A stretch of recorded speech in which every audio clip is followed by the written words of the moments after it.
Minha filha pensou que eu não a vi colocar uma substância estranha na minha sopa. Quando ela se afastou, troquei os nossos pratos. Não vai acreditar no que aconteceu depois. História real. Olá, amigos. Estamos felizes em vê-los no nosso canal. Escrevam nos comentários de que cidade ou país vocês são. Vamos adorar saber. Se gostarem do nosso conteúdo, não esqueçam de deixar um like e se inscrever. Isso ajuda muito no nosso crescimento. Acomodem-se e aproveitem o vídeo. A minha sobrinha pensou que eu não a vi quando misturou um pó estranho no meu chá. Mas eu notei cada detalhe. O tremor leve nas mãos dela, o modo como hesitou antes de derramar o conteúdo de um frasco minúsculo na xícara fumegante. Quando ela se virou para pegar o açucareiro, troquei as xícaras rapidamente, transformando a traição dela na sua própria armadilha. O que aconteceu depois abalou-me profundamente. Antes de continuarmos, por favor, subscreva o canal e escreva nos comentários que horas são, onde está agora. A dor atingiu-me como um murro no estômago, forçando-me a dobrar-me sobre o tapete gasto da sala de estar. As minhas mãos agarraram a barriga, os dedos cravando-se na pele como se pudesse espremer a agonia para fora. O suor escorria pela minha testa, apesar da brisa fresca que entrava pela janela aberta, trazendo o aroma salgado do Tejo. Tia Eulália! A voz de Quirino veio da cozinha, carregada de uma preocupação que soava ensaiada, fazendo-me arrepiar. O que foi? Tentei responder, mas só consegui soltar um gemido rouco. A dor contorcia-se dentro de mim, como se algo vivo estivesse a rasgar as minhas entranhas.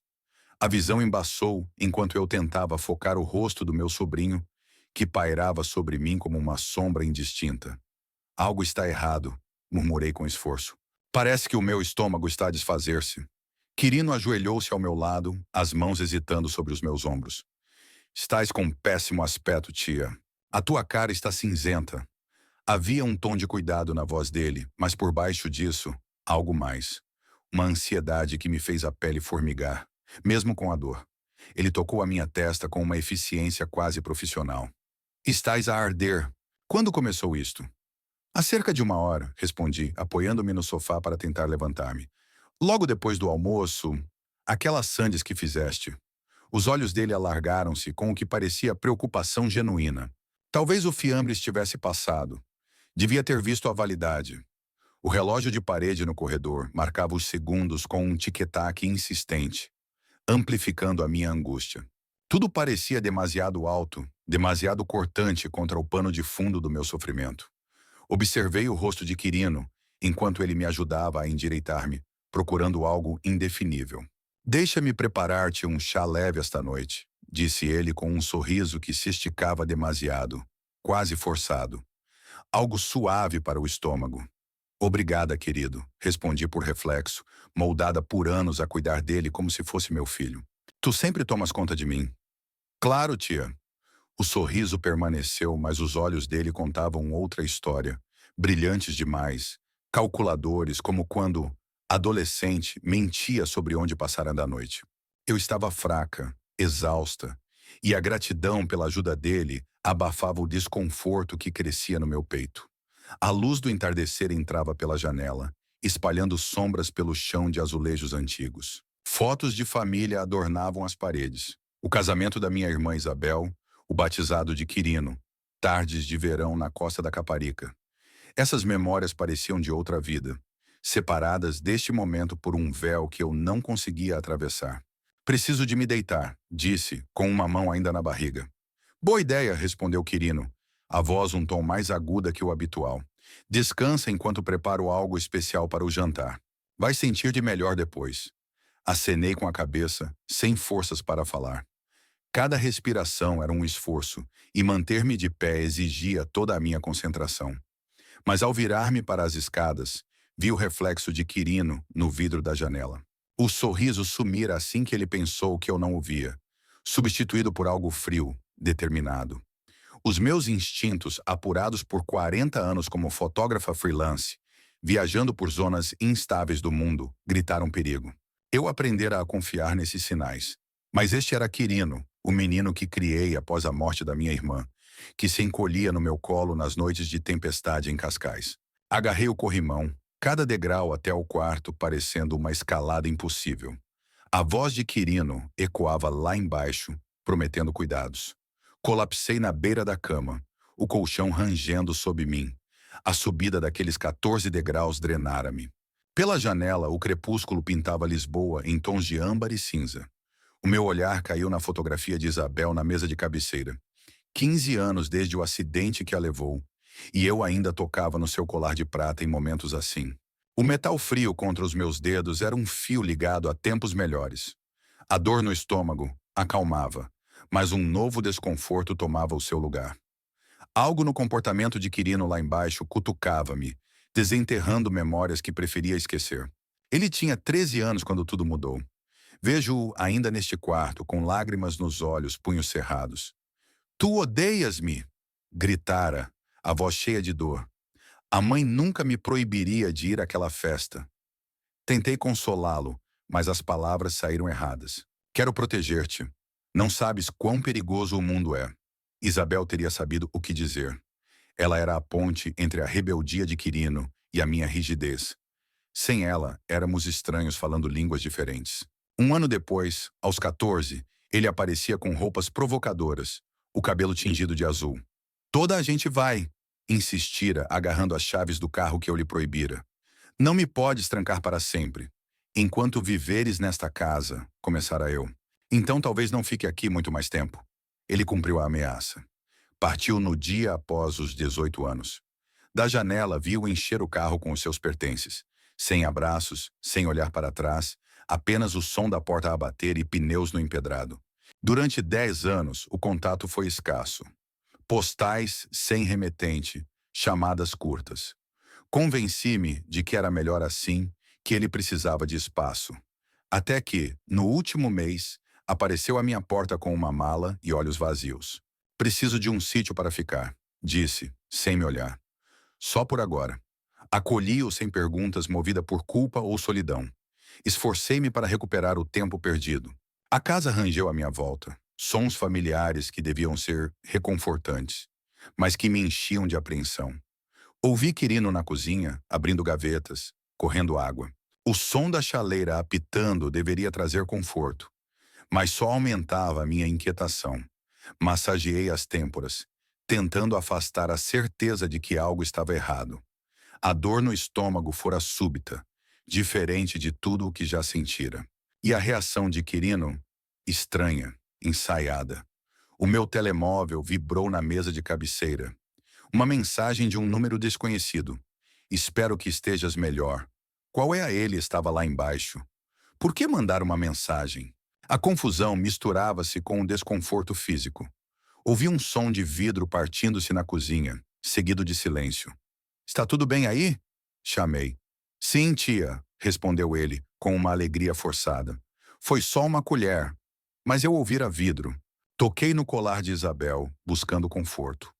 Ela dizia que eu me preocupava demais, que a minha desconfiança vinha de anos a fotografar em lugares perigosos. Talvez tivesse razão, ou talvez não. Enquanto ouvia os movimentos de Quirino, não conseguia afastar a sensação de que o verdadeiro Quirino nunca voltara para casa. A voz dele subiu da cozinha, trazendo-me de volta ao presente. Forcei-me a sair da cama e desci as escadas. Cada passo um mergulho no desconhecido. O corrimão de madeira era a única coisa sólida enquanto eu descia para enfrentar o que me esperava. A cozinha estava iluminada pela luz suave do candeeiro, o aroma de camomila pairando no ar. Parei à porta, observando. Quirino, de costas, mexia algo na bancada. 2 xícaras brancas soltavam vapor. A postura dele, tensa, focada, fez soar alarmes na minha mente. Ele mexia a xícara da esquerda com uma intensidade quase febril. Depois, pegou num frasco pequeno e verteu pó branco nela, mexendo rápido para dissolver. O gesto foi preciso, como se treinado. O meu coração parou. O tempo abrandou enquanto percebia. O meu sobrinho estava a envenenar-me. Queria confrontá-lo, gritar, mas os meus instintos de sobrevivência falaram mais alto. Fiquei imóvel, vendo-o transformar-se num estranho. Ele endireitou-se, limpou as mãos e guardou o frasco no bolso. Quase pronto, disse, com um tom falsamente leve. Só a deixar arrefecer. Entrei na cozinha, fingindo desconhecimento. Cheira bem. Cuidas mesmo de mim? Fiz isto para ti, respondeu ele apontando as xícaras, o sorriso não alcançando os olhos. Vai ajudar o teu estômago. A xícara envenenada estava no meu lugar habitual. Ele conhecia os meus hábitos. Vou buscar um pastel, disse ele, indo ao despenseiro. Era a minha chance. Em segundos, troquei as xícaras e voltei ao meu lugar. Ele regressou com um prato, alheio à troca. Tudo pronto. Colocou a xícara envenenada à frente do seu assento e sentou-se. Como está? Perguntou enquanto eu provava o chá. Perfeito, respondi observando-o. Ele bebeu sem suspeitar, enquanto eu esperava o momento em que perceberia. Minutos se arrastaram em um silêncio carregado, interrompido apenas pelo tilintar ocasional das colheres contra a porcelana fina, ecoando como ecos distantes de um relógio antigo na casa silenciosa de Alfama. Eu mantinha os olhos fixos em Quirino, catalogando cada microexpressão. O leve franzir de sobrancelhas, o modo como ele umedecia os lábios entre goles, talvez atribuindo qualquer incômodo inicial a um chá quente demais. Ele conversava sobre banalidades, o trânsito caótico em Lisboa, uma exposição de fotografia que vira no Chiado, mas sua voz tinha um tom mecânico, como se recitasse um script para preencher o vazio. Eu respondia com monossílabos, o coração acelerado pela expectativa do inevitável. De repente, uma ruga profunda formou-se na testa dele, e ele pausou com a xícara a meio caminho da boca. Este chá tem um sabor estranho hoje, murmurou mais para si mesmo do que para mim, dando outro gole como se para confirmar. Eu sorri internamente, mantendo a fachada de preocupação afetuosa. Talvez seja a camomila fresca que comprei no mercado da Ribeira. Às vezes varia. Ele acenou distraidamente, mas notei o suor começando a perlar na sua têmpora, um brilho sutil sob a luz amarelada do candeeiro. O veneno, fosse lá o que fosse, começava a agir, lento, insidioso, como uma névoa subindo do rio em noites úmidas de outono. Enquanto ele terminava o chá, eu fingia saborear o meu, os pensamentos girando como carrosséis em uma feira popular de São João. Como chegáramos aqui? Quirino, que outrora me seguira por galerias de arte em Belém, absorvendo lições sobre luz e sombra nas minhas fotos, agora manipulava venenos nas sombras da nossa própria cozinha. A traição cortava mais fundo que a dor física anterior, uma ferida aberta que sangrava memórias. Ele, aos 8 anos, segurando a minha câmera velha com mãos trêmulas, capturando o seu primeiro pôr-do-sol sobre o castelo de São Jorge. Olha, tia, capturei a magia! Component placement exclamara, os olhos cheios de maravilha pura. Agora, aqueles mesmos olhos desviavam-se dos meus, evasivos, como se temessem revelar o abismo entre nós. Ele empurrou a xícara vazia para o lado, limpando a boca com o dorso da mão. Acho que vou lavar a louça mais tarde. Sinto-me um pouco indisposto. A voz dele fraquejou no final, e ele se levantou devagar, uma mão pressionando discretamente o abdômen. Eu observei, o estômago revirando não de veneno, mas de uma mistura de triunfo sombrio e tristeza profunda. Vai descansar, querido. Eu cuido disto. As palavras saíram suaves, mas carregadas de ironia que ele não captou. Ele acenou, subindo as escadas com passos mais pesados que o habitual, o corrimão rangendo como um lamento antigo. Sozinha na cozinha, o aroma residual de camomila misturava-se ao cheiro metálico da traição. Eu lavei as xícaras meticulosamente, eliminando qualquer resíduo que pudesse incriminar ou absolver. O relógio marcava as 10 da noite, e a casa parecia mais vazia que nunca. Os sons da rua lá fora. Um fado distante ecoando de uma tasca próxima, infiltrando-se como intrusos. Subi para o meu quarto, mas o sono era um luxo distante. Em vez disso, sentei-me à janela, olhando as luzes tremeluzentes do bairro alto, ponderando os próximos passos. Confrontá-lo amanhã, chamar a polícia, ou simplesmente observar o veneno fazer o seu trabalho, uma justiça poética? Horas se passaram em vigília inquieta. Por volta da meia-noite, ouvi um gemido abafado vindo do quarto dele, seguido de passos arrastados no corredor. Ele apareceu à minha porta, o rosto pálido como a lua cheia sobre o Tejo, suando profusamente. Tia, não me sinto bem. Acho que foi algo que comi. Os olhos dele imploravam ajuda, mas eu via o cálculo por trás. testando se o plano dera errado ou se eu suspeitava. Vem, senta-te, disse eu, guiando-o para a cama com mãos firmes. Talvez seja o mesmo que me afetou mais cedo. Toma um pouco de água. Entreguei-lhe um copo, observando enquanto ele bebia avidamente, alheio ao fato de que o seu corpo já lutava contra o intruso que ele mesmo introduzira. Enquanto ele se deitava, murmurando desculpas vagas, eu fingia preocupação, mas a minha mente catalogava evidências. O frasco no bolso dele, que eu vira mais cedo, as mensagens estranhas no telemóvel, as dívidas que ele mencionara casualmente semanas antes sobre apostas em casinos online e empréstimos de agiotas em Setúbal. Ele adormeceu irregularmente, o peito subindo e descendo em ritmos erráticos, e eu permaneci ao lado, uma guardiã relutante de um segredo mortal. A aurora raiou com tons rosados sobre os telhados inclinados, trazendo clareza fria. Quirino acordou pior, vomitando no lavatório, o corpo tremendo como folhas ao vento do Atlântico. Preciso de um médico, crocitou, os olhos injetados de vermelho. Eu aqueci, chamando um táxi para o hospital de São José, mas no caminho, a minha resolução endureceu. No hospital, os médicos diagnosticaram intoxicação aguda, possivelmente por um alcaloide vegetal, algo como extrato de oleandro, comum em jardins portugueses, mas letal em doses concentradas. Quirino foi internado, tubos e monitores bipando ao seu redor, enquanto eu respondia a perguntas dos enfermeiros com respostas vagas. Ele preparou o chá ontem, talvez algo contaminado. Os olhos dele se estreitaram, mas sem provas. Era apenas especulação. De volta à casa, revirei o quarto dele. Escondido debaixo do colchão, encontrei o frasco vazio, rotulado com um nome químico obscuro e anotações em um caderno. Planos meticulosos para acessar a minha conta bancária, pós-morte. Contatos de um advogado duvidoso em Faro. A traição não era impulsiva. Era uma teia tecida com paciência, talvez influenciada por companhias sombrias que ele conhecera em noites de jogo no Estoril.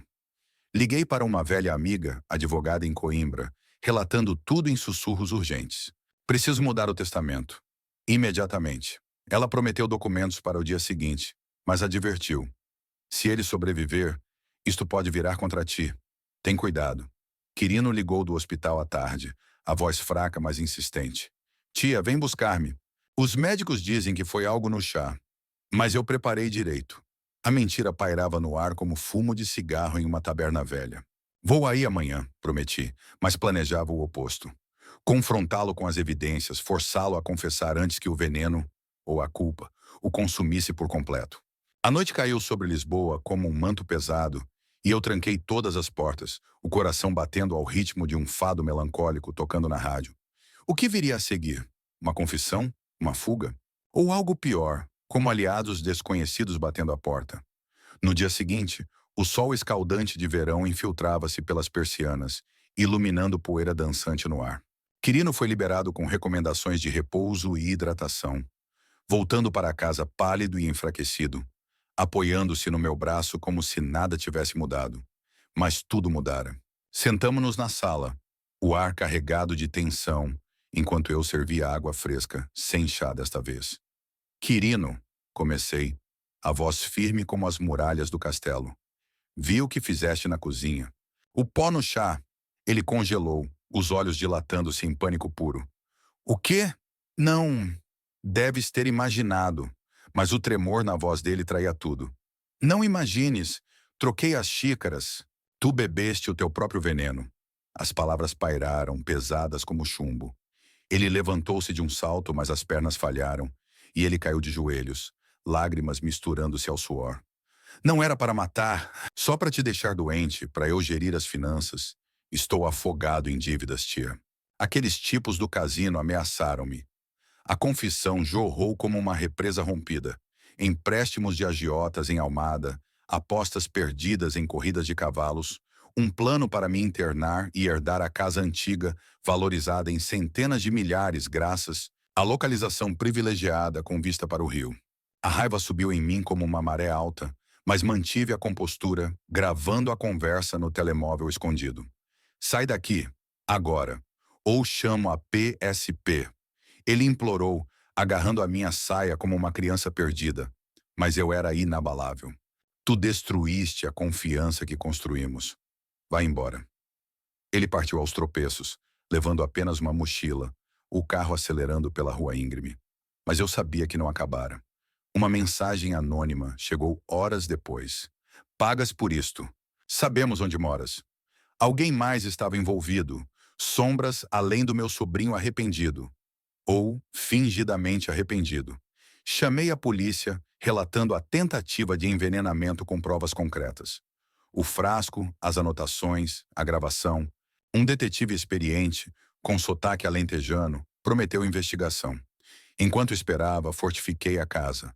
Novas fechaduras, câmaras de vigilância instaladas por um vizinho técnico em Mouraria.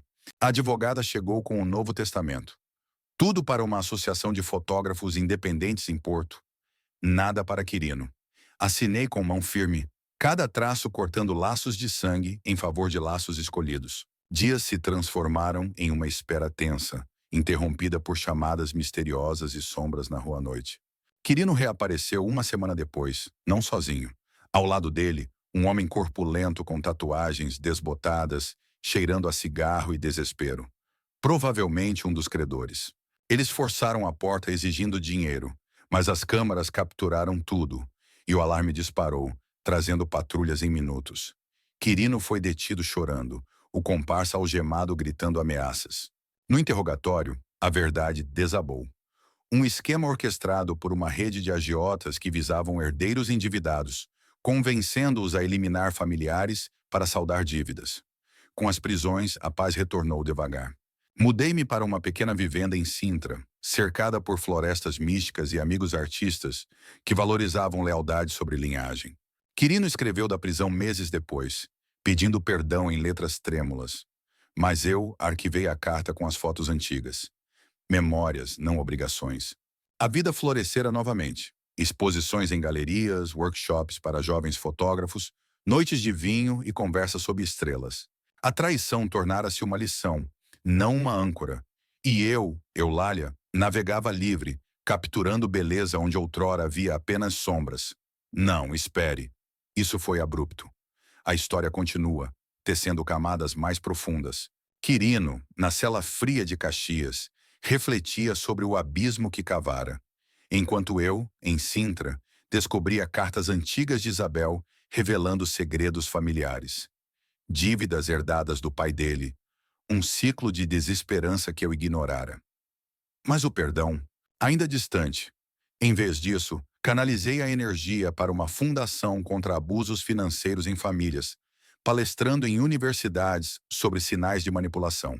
Uma noite, um envelope anônimo chegou. Fotos minhas de viagens antigas, com uma nota. Desculpa, tia, muda tudo. Quirino ou ilusão? A dúvida persistia, mas a vida avançava, rica em escolhas, não em amarras. As brumas matinais de Sintra enrolavam-se como véus antigos ao redor da minha nova vivenda. Uma casinha de pedra encostada às encostas verdejantes do Palácio da Pena, onde o ar cheirava a eucaliptos úmidos e a promessas de renascimento. Eu acordava cedo nesses dias, com o canto dos melros infiltrando-se pelas janelas entreabertas, e preparava o café na varanda, observando o nevoeiro dissipar-se para revelar torres distantes como fantasmas de contos de fadas. Mas naquela manhã particular, o envelope anônimo jazia na soleira da porta, sem selo, sem remetente, apenas o meu nome rabiscado em caligrafia familiar, trêmula como folhas ao vento norte. Abri-o com dedos hesitantes, o papel crepitando como um segredo há muito guardado. Dentro, um maço de fotografias antigas, as minhas próprias, das viagens pelos desertos marroquinos e pelas ruas empedradas de Marrakech, onde capturara camelos ao pôr do sol e mercados fervilhantes de especiarias. No verso de uma nota curta. Desculpa, tia, muda tudo. Key double quote. O coração acelerou. Não de medo, mas de uma curiosidade mórbida, misturada a uma pitada de compaixão relutante. Quirino, da prisão em Caxias, onde as paredes ecoavam com lamentos de arrependidos, teria encontrado uma forma de alcançar-me? Ou seria uma armadilha, um eco dos agiotas que ainda podiam rondar nas sombras de Almada, sedentos por resgates inacabados. Guardei as fotos na gaveta da escrivaninha, ao lado das cartas de Isabel que descobrira semanas antes. Missivas amareladas revelando o legado tóxico do pai de Quirino, um homem afogado em dívidas de jogo nas tabernas de Setúbal, um ciclo vicioso que se repetia como as marés do Sado. Ele herdou mais do que os olhos castanhos, escrevera Isabel numa delas. Mas não o deixes cair no mesmo poço. Eu ignorara esses avisos, focada na minha carreira de flashes e lentes, viajando de exposição em exposição pelo mundo, de Nova York e Tóquio, deixando Quirino navegar sozinho nas águas turvas da adolescência. Agora, com o sol escalando o céu, decidi investigar. Uma ligação para o detetive alentejano, cuja voz rouca e pausada me recordava os campos dourados de Évora. Senhorita Eulália, o rapaz está quieto na cela, frequentando aulas de reabilitação. Nenhuma visita suspeita, mas esses envelopes... Mande-me uma foto, vejo se há impressões digitais. Enviei a imagem pelo telemóvel, o clique ecoando como um disparo fotográfico, e esperei, passeando pelo jardim onde plantara rosas trepadeiras em memória de Isabel. As flores desabrochavam vermelhas como sangue, um contraste vivo contra o musgo nas pedras antigas. Enquanto regava, memórias inundaram-me.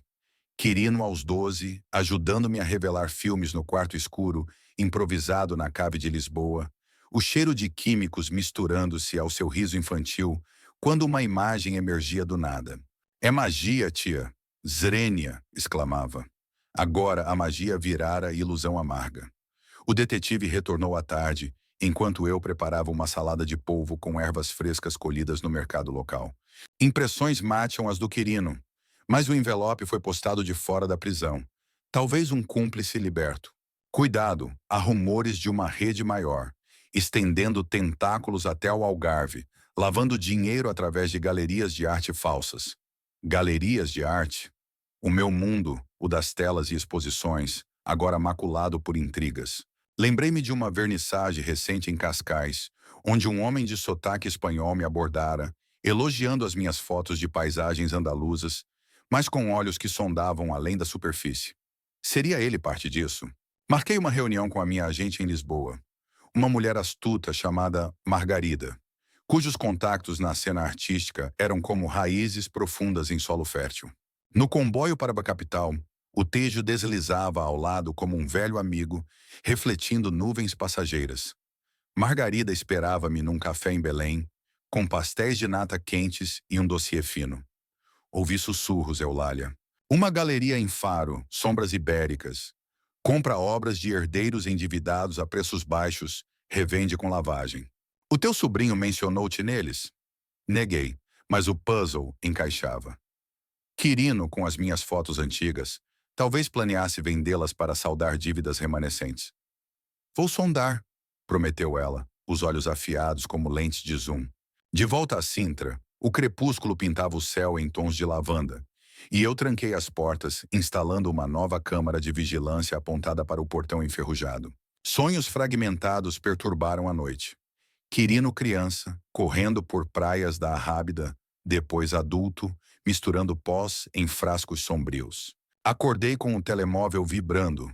Uma chamada anônima, voz distorcida como eco em cavernas da Serra da Arrábida.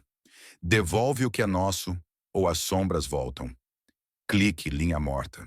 O medo serpenteou, mas transformou-se em determinação. Contactei um jornalista freelance em Porto, amigo de exposições passadas, especializado em corrupção no mundo da arte. Envia-me detalhes, disse ele, a voz entusiástica como um caçador farejando pista. Enviei scans das fotos e da nota, junto com extratos das dívidas de Quirino que o detetive partilhara. Dias fluíram como riachos montanhosos, cheios de curvas inesperadas. O jornalista retornou com novidades. A galeria em Faro é fachada para um cartel espanhol, traficando arte roubada misturada a peças legítimas. O teu sobrinho deveu-lhes milhares. Apostas entouradas ilegais. As fotos? Elas valem mais do que pensas. Uma série tua de Marrocos foi avaliada em leilão recente. O valor chocou-me. Dezenas de milhares de euros escondidos em caixas no sótão de Sintra. Desci lá, poeira dançando na luz fraca, e encontrei as originais intactas, um tesouro esquecido. Mas por que enviar-me cópias? Um pedido de resgate disfarçado? Decidi confrontar o passado de frente. Uma visita à prisão em Caxias, agendada através do detetive. O edifício erguia-se sombrio contra o horizonte atlântico, ondas quebrando como acusações na costa próxima. Quirino apareceu na sala de visitas, mais magro, olhos afundados como poços secos no Alentejo. Tia, recebeste o envelope? A voz dele tremia, não de fingimento, mas de algo cru, talvez remorso genuíno. Sim, explica-te. Ele inclinou-se para a frente, as mãos algemadas rangendo contra a mesa. Não era para te magoar de verdade. Os espanhóis pressionaram-me. Disseram que, se eu herdasse, pagaria tudo.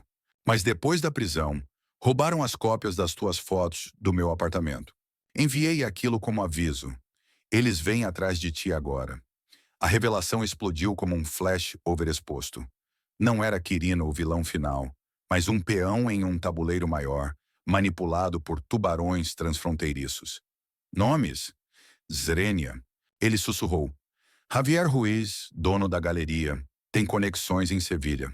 Saí dali com o coração em turbilhão, o vento salgado chicoteando o meu rosto enquanto o táxi me levava de volta. Contactei Margarida imediatamente. Investiga Javier Ruiz. E alerta a Interpol se necessário. Ela riu nervosa. Estás a entrar em águas profundas, Eulália. Mas ok, vou cavar.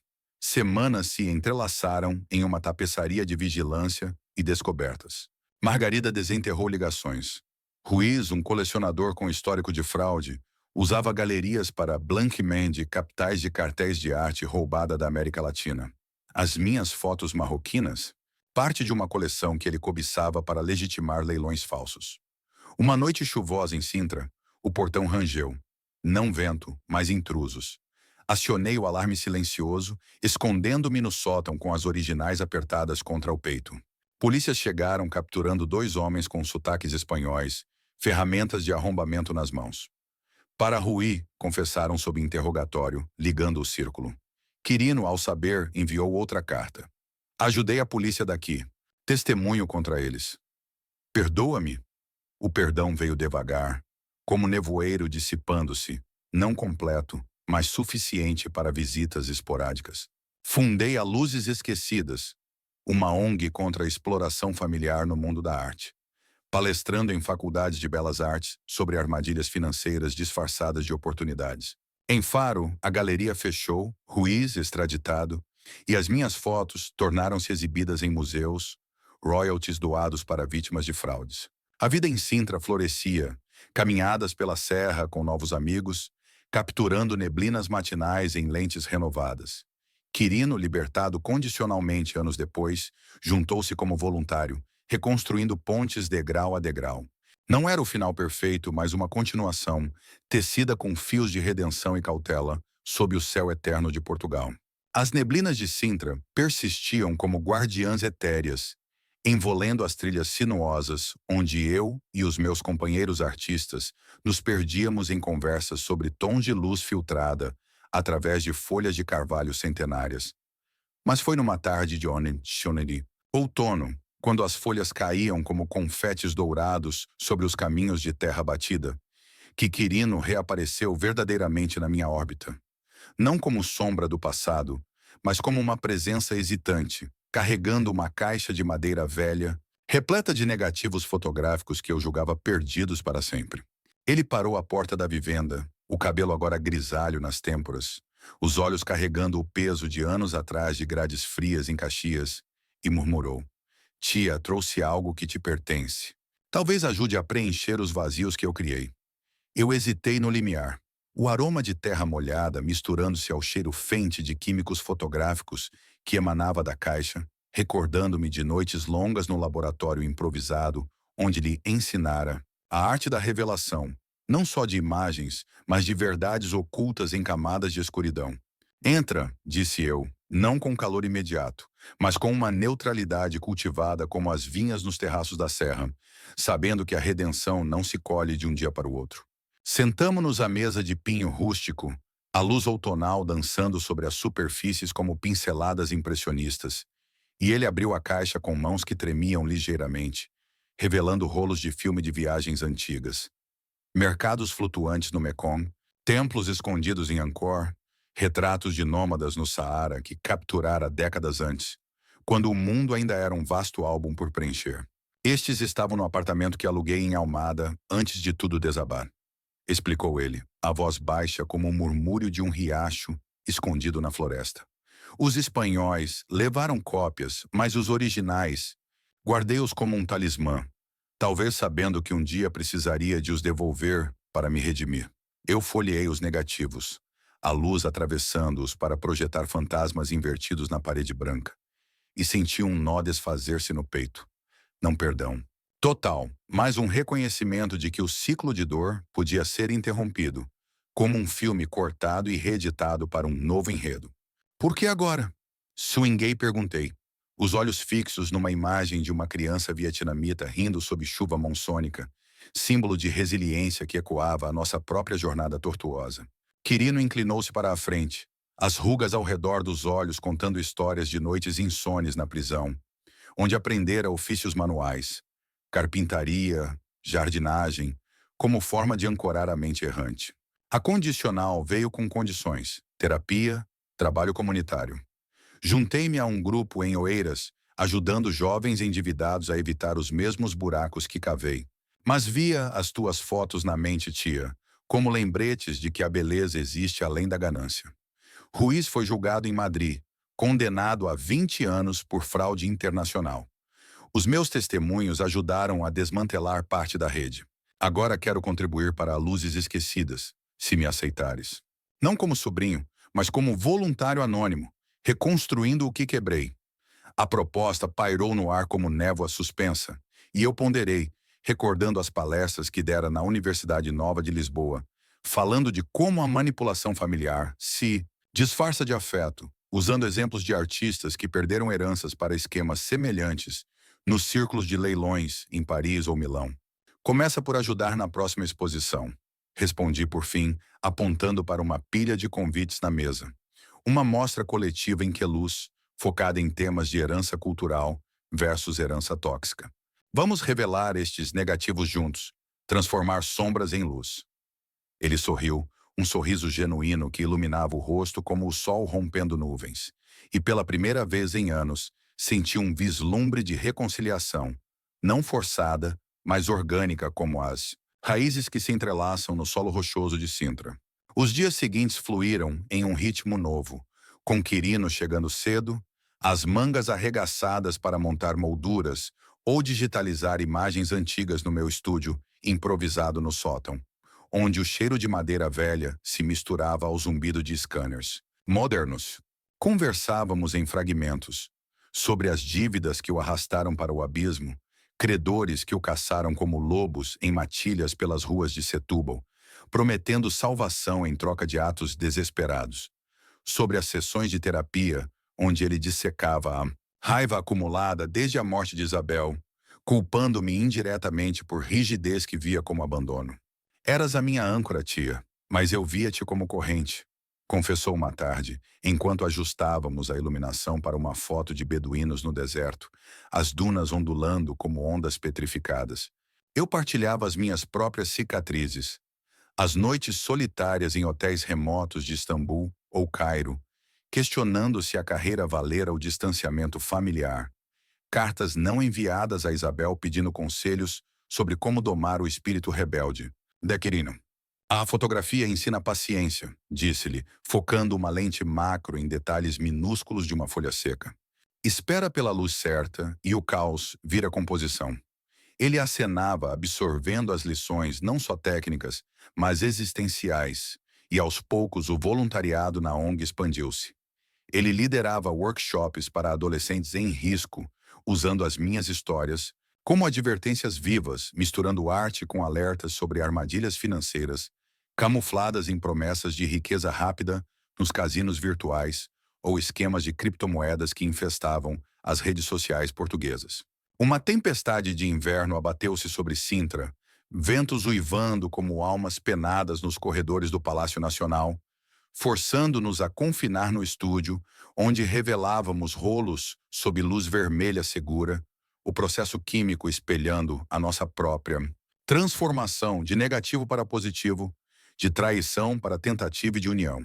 Quirino revelou um talento latente para a curadoria, sugerindo temas para exposição em Queluz, heranças partidas, com imagens minhas justapostas a obras de artistas emergentes de bairros como a Cova da Moura, explorando legados quebrados pela pobreza ou migração. Inclui as tuas fotos de Marrocos, propôs. Elas mostram resiliência nomádica, como nós, tia, vagando até encontrar solo fértil. A abertura da exposição trouxe uma multidão eclética. Críticos de arte do Expresso, estudantes da Faculdade de Belas Artes, até representantes da Interpol que me contactaram discretamente, elogiando o papel da Luzes Esquecidas em expor fraudes artísticas transfronteiriças. Quirino ficou nos bastidores, servindo vinho verde e petiscos de queijo da Serra da Estrela. Mas os seus olhos brilhavam quando ouvia elogios às curadorias. Um orgulho quieto, substituindo a antiga ganância. Uma jornalista de Faro, com sotaque algarvio suave como brisa marítima, entrevistou-nos juntos. Como transformaram uma tentativa de envenenamento em arte redentora? Respondi com honestidade crua. A dor é como um negativo não revelado. Guarda. Potencial para a beleza, se tratada com cuidado. Meses viraram estações, com primaveras florescendo em azaleas vibrantes ao redor da vivenda. E Quirino, estabelecendo-se num pequeno apartamento em Colares, trabalhando como assistente em galerias locais, enquanto continuava a neoterapia. Ele trouxe uma namorada uma vez, uma ceramista de peniche, com mãos calejadas de argila e um riso que ecoava como ondas quebrando em falésias. E vi neles um equilíbrio que nos faltara. Ela ancorando-o com paciência terra a terra, ele inspirando-a com visões artísticas.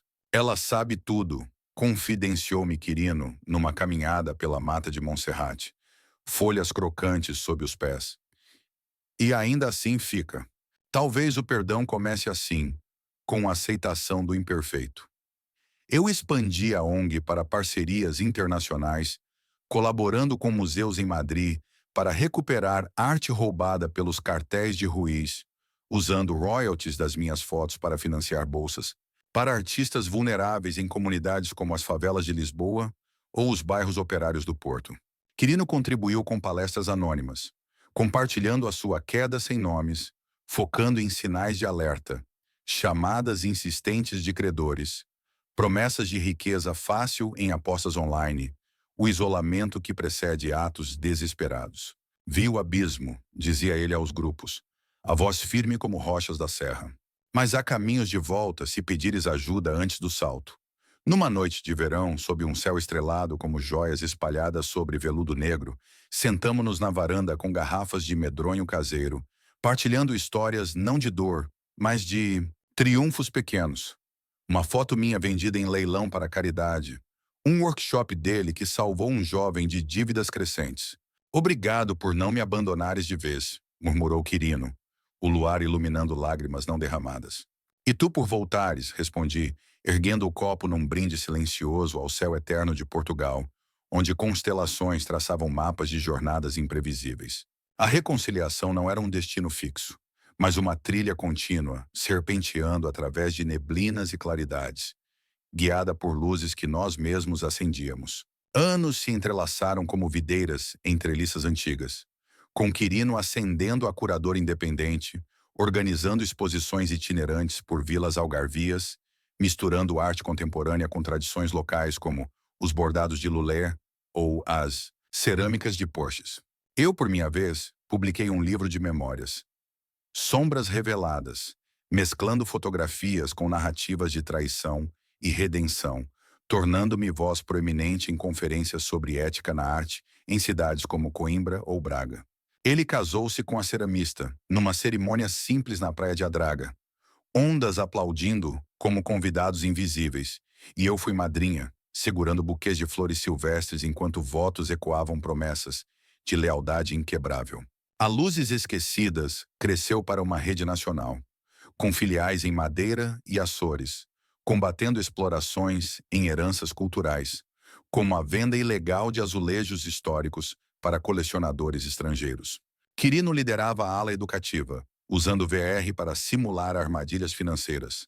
Imersão que salvava vidas antes que caíssem em redes como as de Ruiz.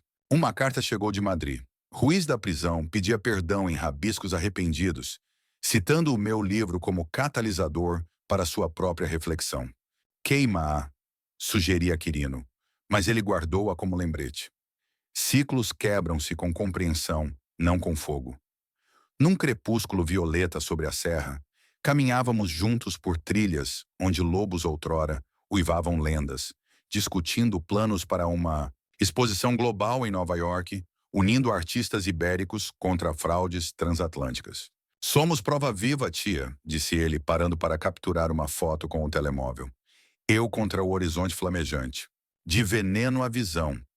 Eu sorri, o vento levando embora resquícios de amargura, deixando apenas gratidão por uma narrativa reescrita, página a página, sob o vasto céu português, onde estrelas guiam não só navegadores, mas almas perdidas de volta ao Porto.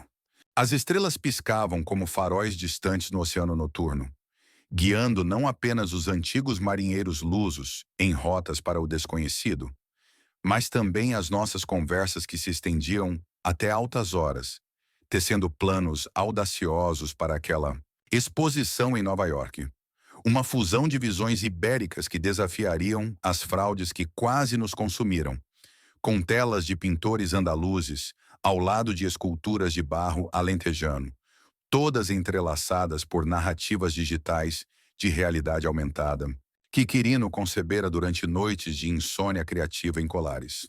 Ele pausava frequentemente para esboçar ideias num bloco de notas gasto, os dedos manchados de tinta como os de um cartógrafo medieval mapeando territórios inexplorados da alma humana, enquanto eu adicionava toques fotográficos, close-ups de texturas, rachadas em azulejos seculares, simbolizando heranças fraturadas, mas reparáveis com paciência e cola invisível de empatia. A preparação consumia-nos como uma febre benigna, com viagens relâmpago a ateliê em Bilbao e Sevilha, onde nos reuníamos com criadores que haviam escapado a esquemas semelhantes. Um escultor basco que perdera o estúdio para golpistas online, disfarçados de patronos, uma pintora granadina cujas obras foram leiloadas falsamente em plataformas cripto. Unimos forças como os ventos alísios que impulsionaram as caravelas, declarava Quirino em reuniões virtuais, a sua voz ganhando autoridade forjada no fogo da redenção. E eu via nele ecos do rapaz curioso que outrora questionava as minhas lentes, sobre como capturar a essência de um instante fugaz.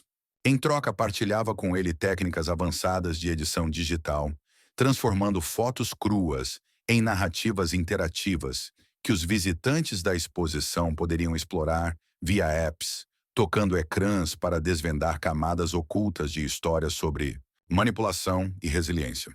Mas nem tudo era idílio. Sombras residuais pairavam como nuvens baixas sobre os vales de Sintra, manifestando-se em e-mails crípticos de informantes anônimos que o jornalista do Porto nos enviava.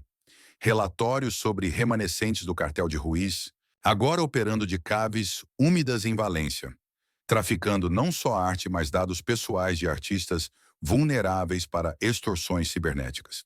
Uma manhã, enquanto colhíamos figos maduros no pomar atrás da vivenda, o telemóvel de Quirino vibrou com uma notificação alarmante. Uma tentativa de hack ao site da Luzes Esquecidas, bloqueada pelos firewalls que instaláramos após conselhos de um ciberespecialista em Braga. Eles não desistem, murmurou ele, o rosto endurecendo como o granito da serra. Mas em vez de recuar, redobrou esforços, criando um módulo de segurança online para a ONG, inspirado em algoritmos de encriptação que aprendera em cursos prisionais de programação. Essas ameaças serviam como catalisadores, impulsionando-nos para inovações inesperadas. Quirino desenvolveu uma app gamificada onde utilizadores simulavam cenários de fraude, navegando labirintos virtuais baseados em casos reais, como o meu próprio envenenamento transmutado em puzzle narrativo. Escolhe o caminho errado e o chá vira veneno. brincava ele, mas com subtexto sério que educava milhares em escolas secundárias de Faro a Viana do Castelo. Eu contribuía com visuais imersivos, fotografando reconstruções dramatizadas em estúdios de teatro em Évora, atores vestindo personas de vítimas e vilões para capturar expressões cruas de traição e triunfo.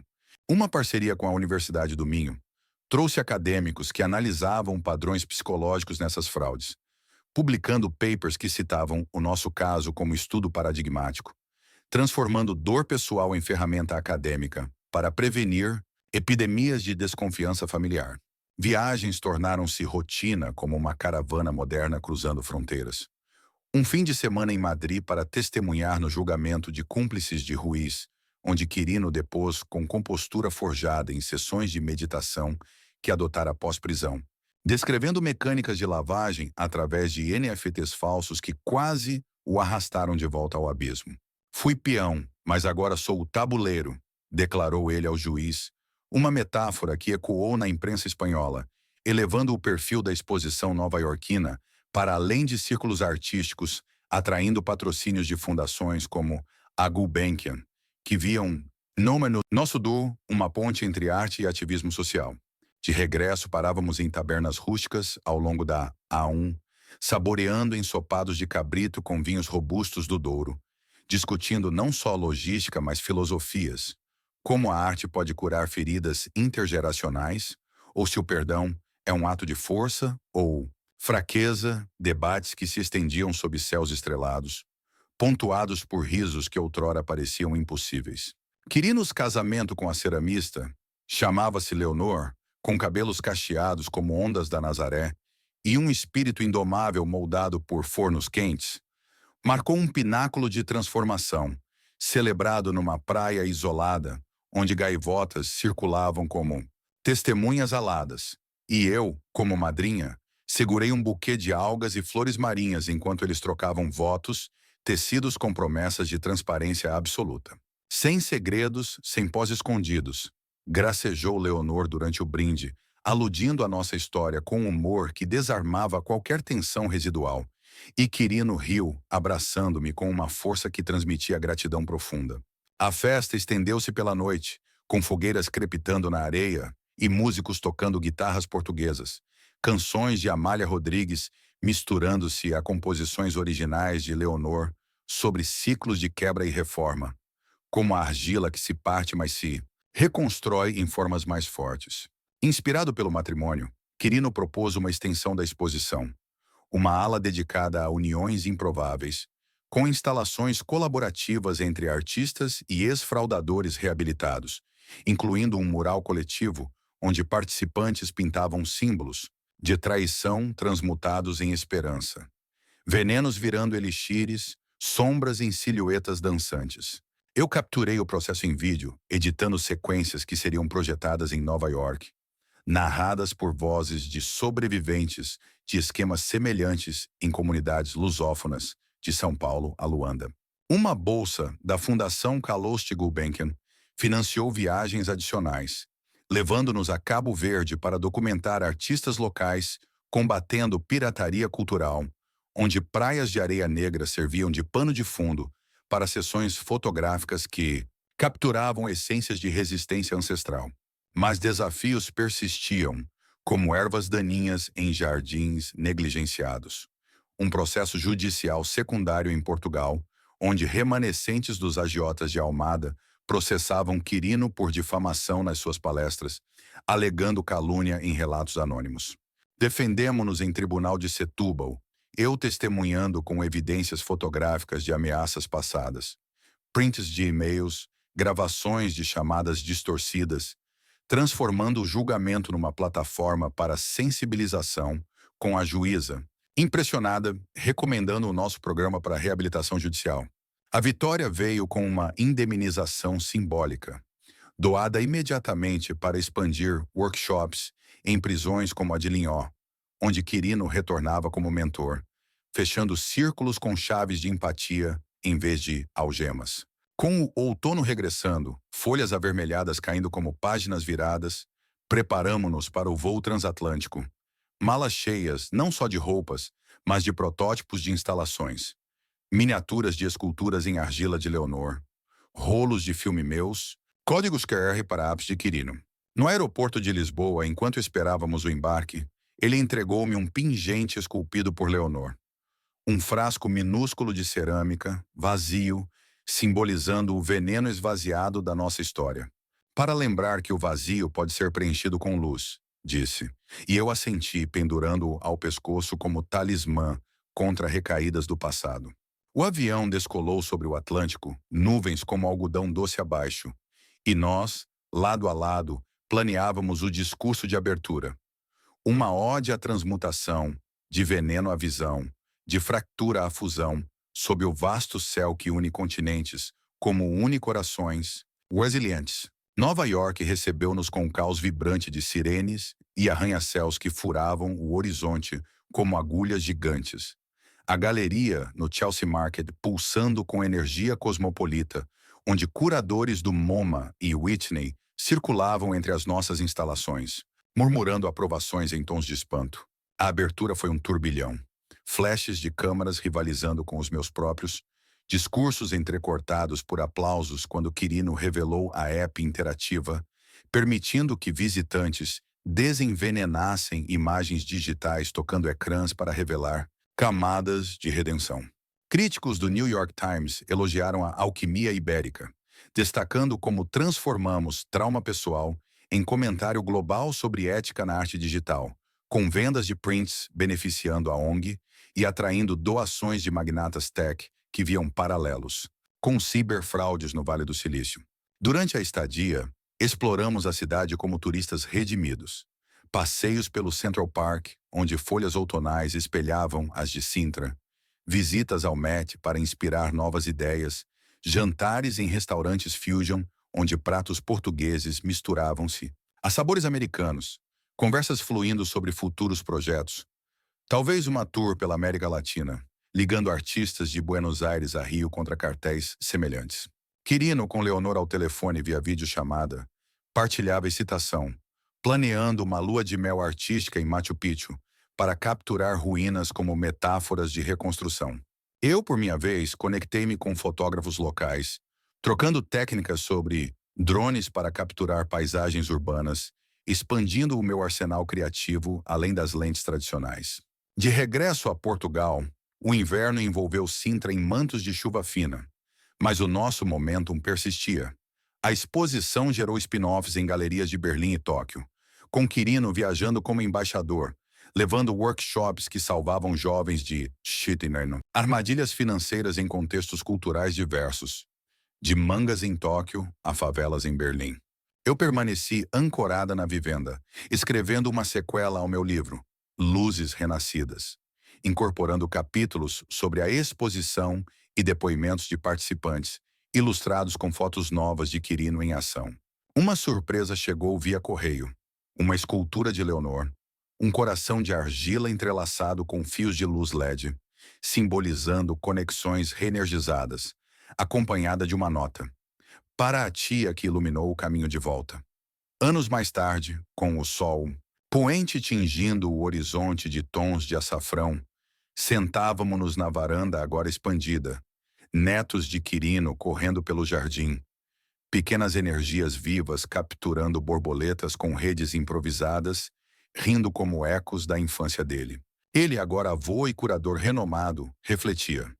De um frasco de veneno a uma galeria global. Quem diria? Eu sorria, a câmera na mão capturando o momento, sabendo que a jornada continuava, infinita como as trilhas da serra, onde cada curva revelava vistas novas, lições frescas e laços que, uma vez reforçados, resistiam a qualquer tempestade. O céu português, eterno guardião, testemunhava silenciosamente, estrelas emergindo como promessas de amanheceres por vir. As estrelas emergiam uma a uma, pontilhando o veludo negro como diamantes espalhados por um ourives distraído, e nós, embalados pelo crepitar distante de uma lareira vizinha, mergulhávamos em reminiscências que se entrelaçavam como raízes, subterrâneas nutrindo árvores separadas mas interligadas. Quirino, com um copo de medronho equilibrado na palma calejada pela carpintaria reabilitadora, Desviou o olhar para o horizonte, onde a serra se fundia com o infinito, e começou a desfiar um fio novo na nossa tapeçaria compartilhada. Lembras-te daquela viagem a Marrocos que inspirou as tuas séries iniciais? Eu era miúdo, mas via as tuas postais como portais para mundos além do Tejo Cinzento.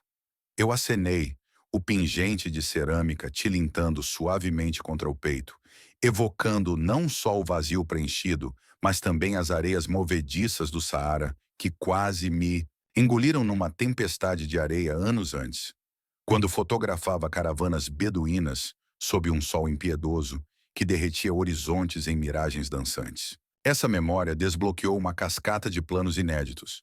Por que limitar-nos a exposições estáticas quando podíamos criar experiências nômadas, como caravanas artísticas percorrendo rotas antigas da Rota da Seda, adaptadas ao contexto? Ibérico lusófono? Quirino animou-se, esboçando no ar com gestos amplos como pinceladas de um expressionista enlouquecido, vislumbrando veículos transformados em galerias móveis. Autocaravanas equipadas com projetores holográficos que exibissem as minhas fotos. Marroquinas sobrepostas a esculturas interativas de Leonor, convidando transeuntes em vilas remotas do Alentejo ou das Beiras a interagir, tocando sensores para alterar narrativas digitais sobre heranças perdidas e recuperadas. Imaginem paragens em praças de Évora ou Guarda, onde locais partilham histórias orais, gravadas em tempo real, misturando-se às nossas. Entusiasmou ele, Lê, os olhos faiscando como vagalumes em noites quentes de verão no Ribatejo. A ideia germinou rapidamente, como sementes lançadas em solo fértil após chuvas primaveris, levando-nos a contactar mecenas improváveis.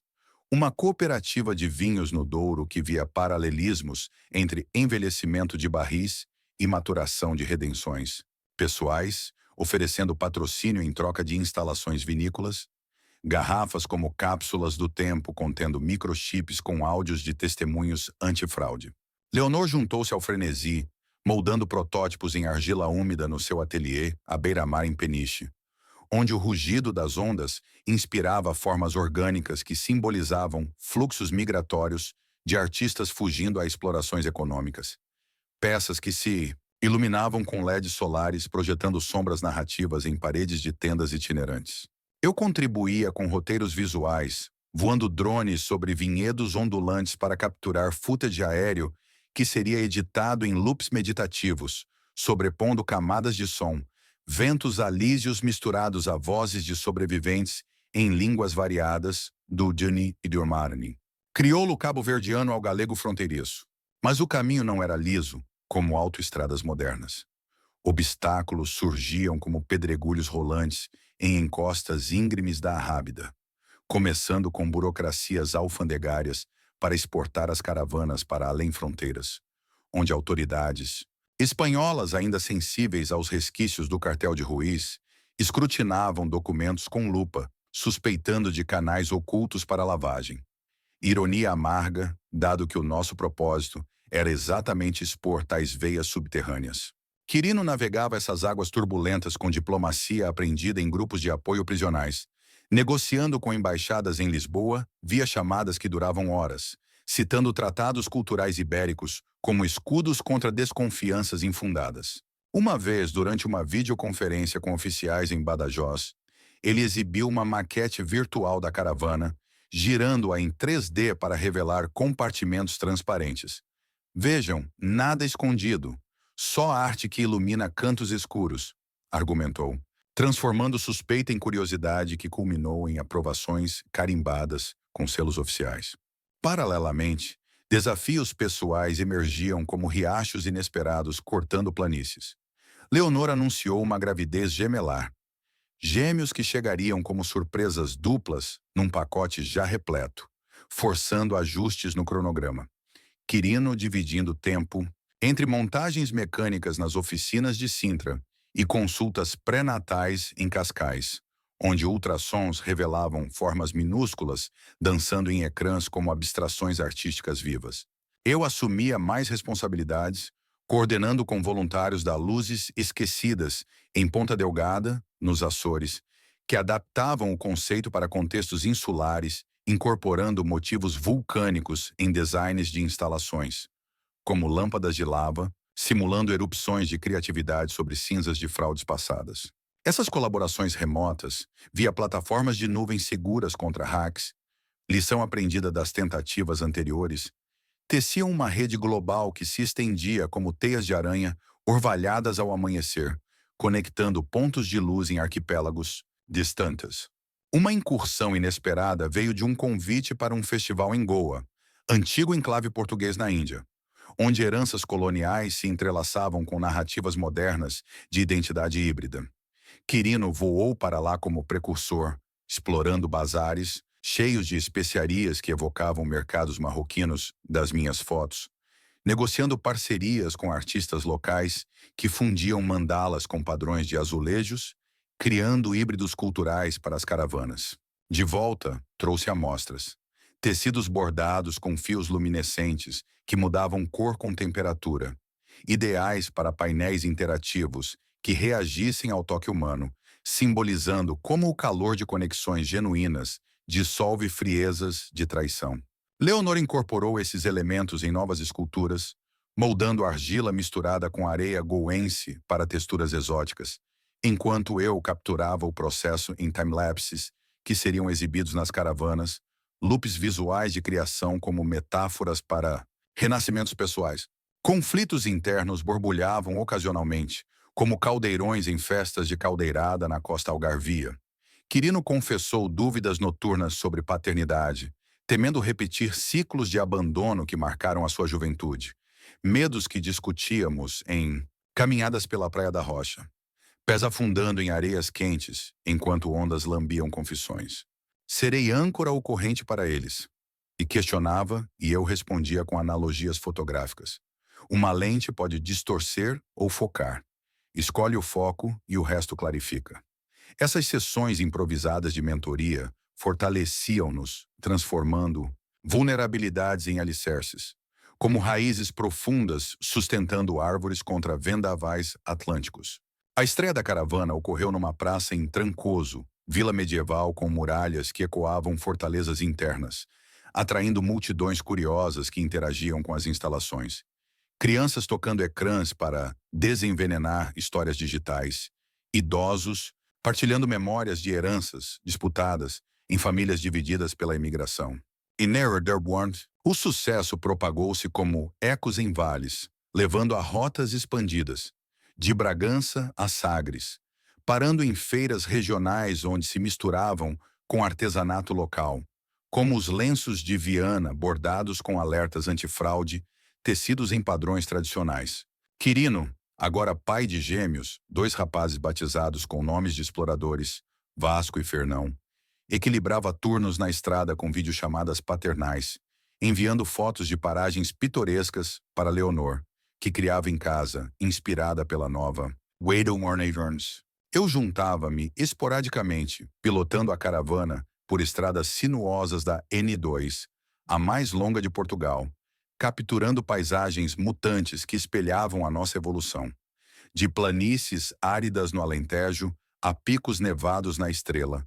Cada quilômetro uma página virada no livro da resiliência. Uma paragem em Tomar, junto ao Convento de Cristo, trouxe uma revelação. Um descendente de templários modernos, um historiador local, doou artefatos simbólicos, cruzes entalhadas representando ordens secretas, para incorporarmos como alertas contra sociedades ocultas de fraude, enriquecendo as narrativas com camadas históricas. Com o tempo, as caravanas cruzaram oceanos via contentores marítimos, desembarcando em Luanda para festivais angolanos, onde ritmos de semba se fundiam a instalações luminosas, educando comunidades sobre heranças dilapidadas por corrupções pós-coloniais. Quirino liderava oficinas lá com os gêmeos já toddlers correndo em fundos de palmeiras, aprendendo línguas misturadas como seus legados. Eu documentava tudo, o meu livro sequela evoluindo para uma série multimédia, com podcasts narrados por vozes de sobreviventes globais, ecos de venenos transmutados em vacinas culturais. Desafios internacionais surgiam como monções inesperadas. Em Moçambique, ciclones danificaram uma caravana, forçando reparos improvisados com materiais locais, bambu e tecidos batik, que adicionaram autenticidade africana às estruturas. Quirino coordenava remotamente de Sintra, agora expandida com um anexo para os netos, enquanto Leonor esculpia peças de reposição enviadas por avião.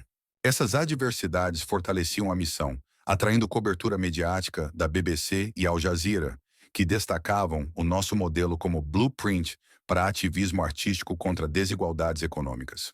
Numa noite estrelada em Maputo, Quirino ligou.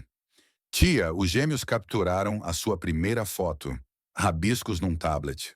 Herdeiros da luz.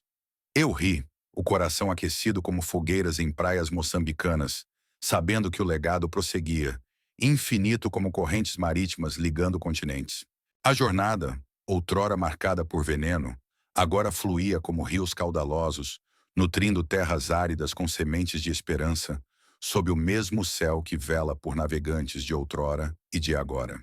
Décadas desenrolaram-se como filmes em bobinas antigas, com as caravanas evoluindo para frotas elétricas, alimentadas por painéis solares que capturavam energia como as minhas lentes, capturavam luz, percorrendo rotas da CPLP, de Timor-Leste a Guiné-Bissau, onde workshops combatiam fraudes digitais emergentes, como scams de cripto disfarçados de investimentos culturais. Quirino, grisalho e sábio, como oliveiras centenárias no Ribatejo, aposentou-se da curadoria ativa, passando o bastão aos filhos, que misturavam realidade virtual com tradições ancestrais, criando metaversos onde usuários exploravam galerias imersivas, livres de manipulações. Eu, na velhice serena da vivenda em Sintra, rodeada por netos que herdaram o dom, ditava memórias para um assistente IA, transformando narrativas em holografias que dançavam no ar como fantasmas benignos. Uma visita surpresa de um descendente de Ruiz, um neto arrependido que fundara uma fundação contra fraudes em sua memória, trouxe fechamento, uma doação substancial para expandir a luzes esquecidas para o espaço digital, com satélites, transmitindo arte educativa para regiões remotas. Num pôr-do-sol flamejante sobre o Atlântico, sentei-me com um Quirino no jardim, os gêmeos, agora adultos, liderando uma caravana virtual global. De um chá amargo a oceanos de luz, refletiu ele, erguendo um copo de chá de camomila inofensivo. Eu sorri, a câmera eterna na mente capturando um instante. Família forjada não por sangue sozinho, mas por fogos testados e renascidos, sob o céu português que, eterno, sussurra segredos de perseverança para quem ouve. A história, como a serra, continua a desdobrar-se, curvas revelando vistas inéditas, lições frescas e laços que transcendem tempos e tormentas.